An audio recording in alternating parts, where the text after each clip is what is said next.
Now, I may have terminal brain cancer, but I'm using that against itself to raise the most amount of money ever for running a marathon. And right now I'm running a half marathon in every single one of the beautiful 32 counties of Ireland while wearing a 32-pound weighted vest. And it's a non-stop live stream on Twitch as well. But I'm still not asking you guys for donations. All I'm asking you to do is to subscribe to this channel so that I'm able to get sponsors who will donate on your behalf in exchange for advertising.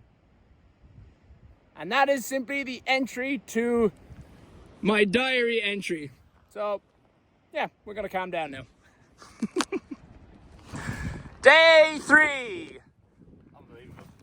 So in this particular diary entry, I talk about 4 different subject matters. I talk about how cancer basically changed my entire life and gave me a huge opportunity, but at the same time it didn't change me in the slightest. About how Arnold Schwarzenegger's line in Predator, "If it bleeds, we can kill it," if it bleeds, we can kill it, is actually one of the most inspirational quotes I've ever heard of in my life if you give it a bit of depth and a bit of thought. What I'm planning on doing in my life after I break the charity world record. And I finish with why my videos actually do quite well, and it's all based around ancient storytelling and how I knew that that would work out prior to me actually starting up my social media career. Now I'm going to put timestamps down in the bottom in the description, so if you want to skip to any of those things in particular, that's how you go about doing it. So something that I'm always sort of saying, and I suppose I'll go into it a bit more depth here about like, oh, I love getting cancer because it gave me a purpose and all this sort of stuff.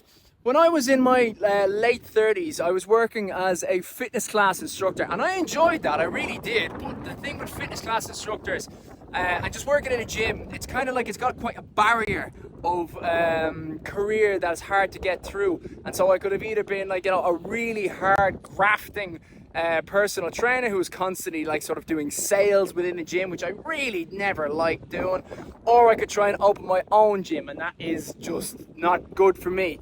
And so when I was getting into my 30s, when I was closing in on that, I was thinking to myself, I want to still do this as a career, but I want to kind of have a big family. I think that's what I'm going to be. I'm going to be the difference to like kind of what the modern sort of parents are.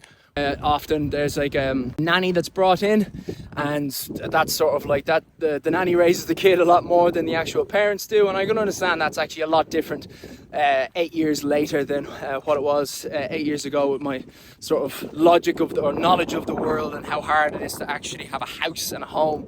But at the time, that's what I was thinking. I wanted to be someone who was working in the evenings and in the mornings, and then being able to spend a lot of time with my kids and with my family. And that didn't work out as soon as I got cancer, because it sort of made me infertile, and then with that it also just opened the door straight away. And I don't like, I have no sort of like oh god, I could have been a dad and all that sort of stuff, because I just have this project now that is, I'm just hyper focused on it, and it is incredibly meaningful in so many different ways. And like, people are always wondering about how I'm able to maintain my sort of happy demeanor, and it's because this is my fucking job. This is my job right now. Okay, I'm like walking around, and this is a tourist location, and obviously something like this is kind of like the cooler part of the job. You know, there's lots of boring and hard work and stuff that's not fun, that is, you know, unpleasant to have to do. I will not be saying anything poor of unlimited IRL right here, but the learning curve is very hard getting into Twitch. I would highly recommend you give it a go and put the effort in, but the learning curve is unpleasant, and that's the hard work. But then what does it lead to? Look at this, like, this is fucking incredible. Now, again, that's a highlight of, what I'm doing right now is incredibly hard with like the 32 county and the non-stop live stream thing. And that is very hard in itself, but it's also deeply satisfying. And for 100 other different reasons, whether it's just like the endorphins of going through something that is very taxing on the body versus what it actually ends up doing, which is like helping a lot of people. And it's not something that I would see in person so much, which obviously gives me the sort of the distance of if someone was to fall over in the street and you help them up, and you know, you'd have a little voice in your head being like, ah yeah, good job, good man, well done, you were raised right. And you'd feel something straight away there about sort of who you are as a human being. Whereas if you do that sort of stuff like I do on social media, you don't really feel it. And even when like I have major imposter syndrome, when someone would say a comment saying like, you know, what you're doing is amazing and it's inspirational and all that sort of stuff. It just really doesn't resonate with me. And that's not because it's like, oh, I distance myself from the followers. You are plebs. You are my serfdom. I shall not give you the credit of humanity. Yeah, it's not like that in the slightest. But like I had a guy at the Beer Cross Festival who came up to me and he was describing about he had his friend who died of cancer only a month before, and he himself, who wasn't affected by cancer personally in his own body, but deeply affected by what had done sort of the recent horrors in his life. And he was saying about how he had seen some of my videos and then it just really helped cheer him up. And I was kind of like nodding and being like, oh, thanks, man. Yeah, that means a lot. And then his voice cracked a bit and he just asked, like, can I give you a hug? And I found it very hard to start welling up myself. I think I did a little bit, but just sort of kept the composure a little bit because we were at a beer festival, and it's just sort of like, yourself, the natural reaction is to hold it in rather than let it all out. Not that that's a bad thing in the slightest, and that sort of really resonated with me quite a lot, where it's like, all right, that is the sort of the physical sort of difference, you know what I mean? But not literally physical, but that sort of thing. And so, yeah, this all wouldn't have happened at all had I not gotten cancer, because even though it's obviously a terrible thing for who I am and my future life, it opened up lots of doors, because it didn't make me want to I got these 5 years, I have to do something incredible. I just kind of knew that I am going to be able to do something really amazing. There's going to be a lot of attention is going to naturally be drawn on me. What can I do with that attention? And so I just saw the opportunity that I could do something really cool, and I just fucking grabbed it. And so it wasn't a changing of my ethos in life. It was that I was presented with this opportunity. If someone had said to me in around the same time of my life, regardless of me having cancer or not, let's say I'm perfectly healthy at the age of 30, and someone has come up to me being like, PewDiePie or Mr. Beast or whatever, the people that like doing philanthropy and charity stuff, and they're like, here, we're challenging you. Can you do this in, the period of 5 years? And they were just kind of like, gave me a couple of tips and tools, and like, we're going to give you one guide to help you out learn how to do like YouTube videos and how to do Twitch videos. I would grasp that with both my arms and hold on for dear life. I'd be like, absolutely, I'd love to do something like that. That is amazing. And then once the ball kind of would get started on that, I would still be the same man I am now, where, my life would be dedicated to that sort of thing. So it's nothing, in a lot of ways, it's nothing to do with cancer that I am doing this. It is far more to do with just giving the chance to realistically give it a go. Another example would be after I break the world record for running a marathon, most money raised from running a marathon, that's roughly $3 million. And when I looked at that and said, as the world record, I thought $3 million, that's a lot of money, but that is something that is achievable. It's not an insane amount of money. And had I looked at it from the same perspective of the world record for the most money raised for a charity walk, which is over 30 million Great British pounds, so I think that's like 37 million US dollars. If I had looked at that, I would have been like, oh, fuck that, I'm not, no way, that's it, that's inhuman. I don't know how I would be able to achieve that as a goal. It's out of my reach.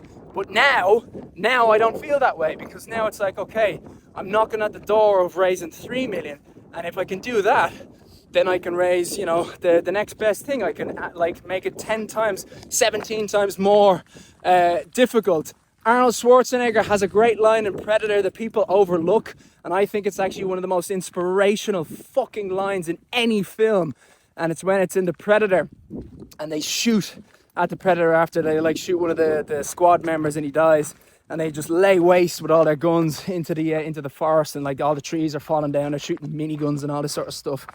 And then afterwards they're like, we didn't hit it, oh my god, we only hit it a bit, there's blood here, we didn't kill it. And then Arni turns around to the camera and he goes, if it bleeds, we can kill it.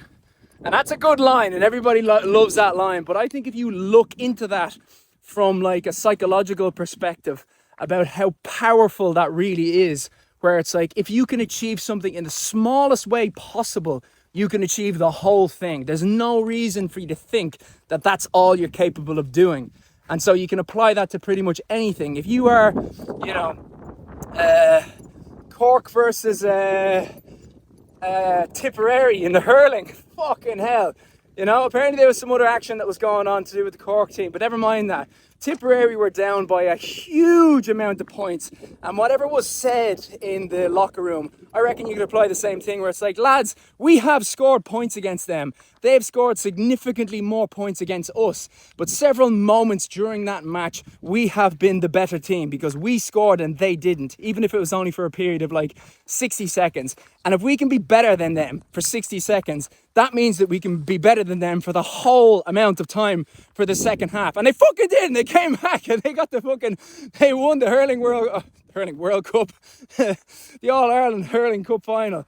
And so I think you can do that same thing with anything. You can go, if it bleeds, we can kill it. And so that comes back to what I was saying about how originally, if the world record for the marathon was as high as the world record for the walk, I would not have taken it because I would have thought that it was outside of my ability to do so from starting with nothing.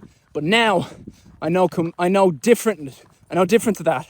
I've got like a grounded sort of effect, and I kind of look at that world record for the longest walk or the most money raised for the walk, an insane amount of money, $37 million, but having gotten, you know, nearly 8 million followers on Instagram and raised $500,000 for charity already, I now think, well, you know what? If it bleeds, I can kill it.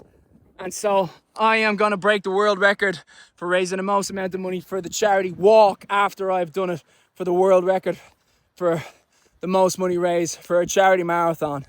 And so I think the beauty that we're looking at here, the absolute, let's change the lens so you guys can see this a bit more.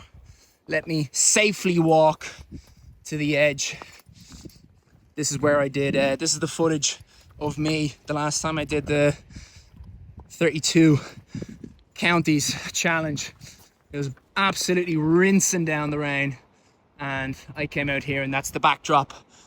So yeah, I think that's a very appropriate way to finish off the diary entry today.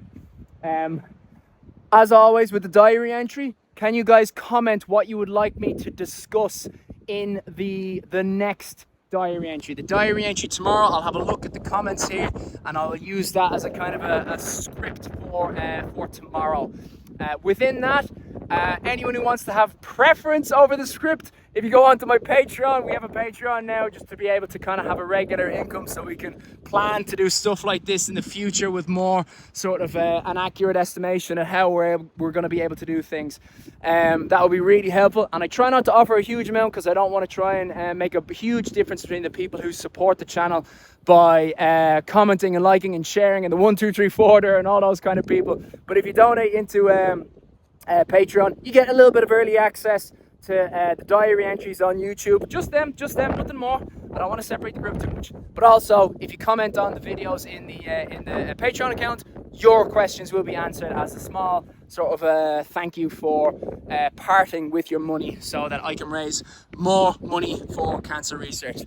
So yeah, that's today's diary entry. Like and subscribe.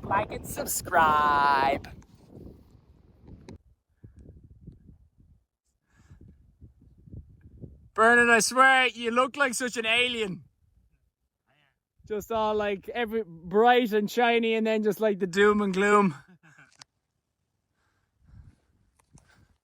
For obvious reasons, I am going to be doing a lot of this diary entry from the back just because the Cliffs of Moher are some of the most beautiful places in Ireland. And I was genuinely let down. Not let down, but there was meant to be a storm coming. And I was really hoping for that because, one, not that it's like, you know, tourists, ew, but it would mean that there'd be fewer tourists around the area and that would just make filming a lot easier.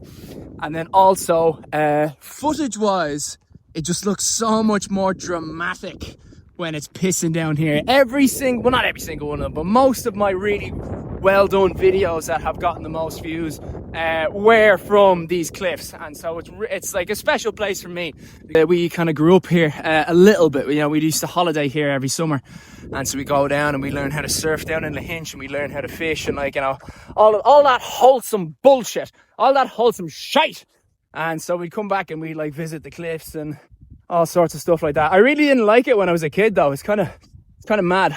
It was just because, you know, summer we got to go off and we were not in school, and so when I came down to Clare, I was coming down with just my brother.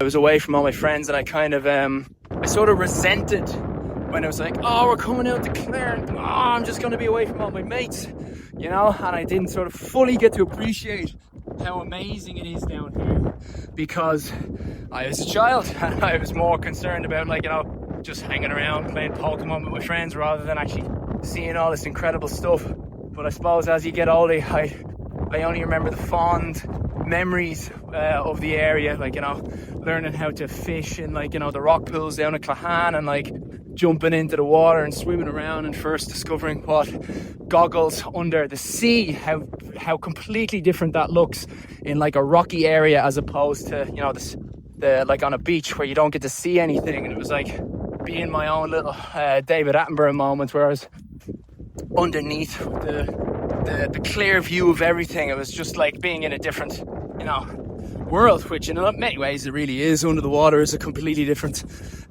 perspective of life than over it. So it's great to be back. So now I have two sort of strong associations with happy memories in Clare, and in this particular part of Clare, all around Ennistimon. So family memories of being a lot younger, and then I have the kind of the career happy memories of coming down here and making, you know, the first viral video that I did. I had a second video that did like extremely well, and again it was down from coming down to the cliffs, and both times I was down in the cliffs it was the middle of the summer, and both times it was pissing rain, and I was delighted with that, and both times the footage that I got was just fantastic.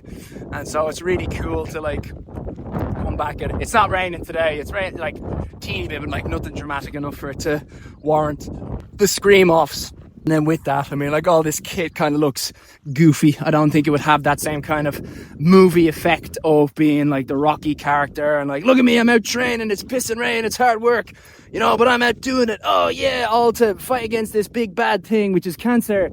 But like when it's Rocky, it's, you know, it's always the same thing. It's always the same narrative. It's the everyday person, the everyday man, the normal man, and how he goes up against, you know, this intimidating thing, whether it be a monster, whether it be a character in a film. It's always the same story. It's just been told in a million different sort of ways. But there's I can't remember who it is, whether it's the Japanese culture or it's the Greek culture, but apparently there's like something where it's like there's only seven stories, and they're all just told in different interpretations. Have you ever heard of that one? That like there's only 7 stories? It's Japanese, is it? Yeah. But from what I can tell, like, it's not particularly inaccurate with that, where, you know, you have the hero story, the romance story, you know, and that's why my videos have done well, because it's just they follow that classic storyline of, you know, a normal person going up against something that is scary to everybody, and how he's able to overcome that factor. And that's not to say that, like, me going on, oh, look at me, I'm the greatest hero of all time, I'm Achilles, look at me, I'm so great. It's just that it's the matching of everyone can unite against cancer as a villain that's against everybody. And so everybody is naturally rooting for the person who's against that villain. And then me, I'm just a normal lad. And so it's easy to connect with, because it's like, he's just, you know, he's not unnormal anyway. He's a perfectly normal person. If I saw him in a pub, I would not think that he's, you know, anything special.